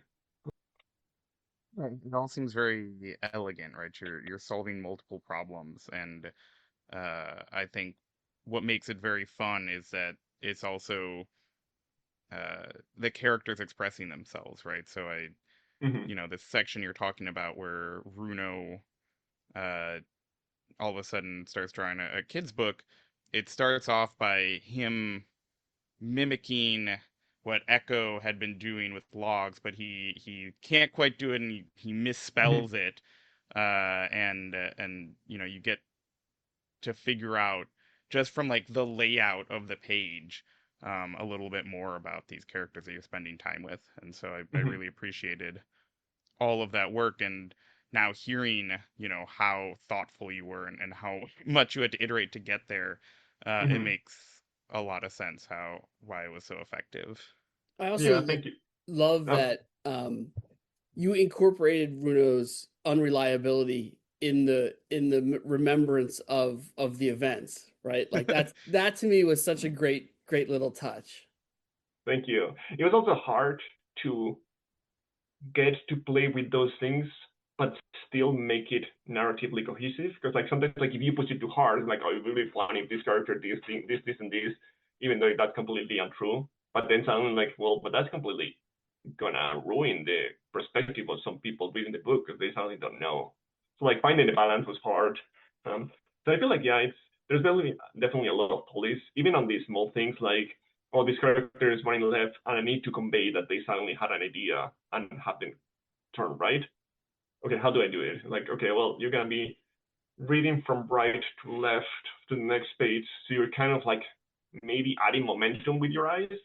So like maybe I can just push the panel a tiny bit to the left, and like so like those ideas of like trying to make sure that the movement happens, but also like with the narrative side of like it's fun for this character to say this, but also it's like really useful for the story. So like what is the best version that satisfies both issues? And I say that is one of the aspects where like being the only person creatively working on this was really satisfying, because I could have like all of these different things that I wanted to solve in front of me and thinking, oh, I see, I have a solution for this, or like thinking, actually the solution that I have is not kind of the most reasonable, but I have another solution that is really fun that only solves A, B, and C.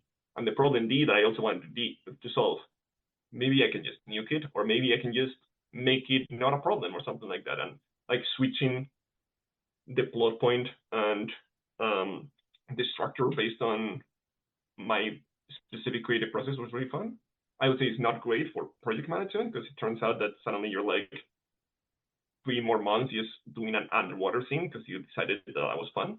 But it was really rewarding to do. All right, sorry, I'll drop that in the end at a spoiler section, but okay. But just the meta commentary on the programming sort of, Yeah. reminded me of the meta commentary on the novel. Yeah, that's fun to do. It's hard. I feel like no, you probably have experiences like you spend so much time working on a project and then like having to spend an additional extra time, almost an equal amount of time to like explain it and like catalog it. It's work. Yeah. Absolutely. And I'm very bad at it, so I'm, whenever I see someone do it well, I'm like, oh, I let wouldn't say well, but I appreciate me, it. yeah, Yeah. let me steal some of that. Yeah. Make it a little bit easier on myself.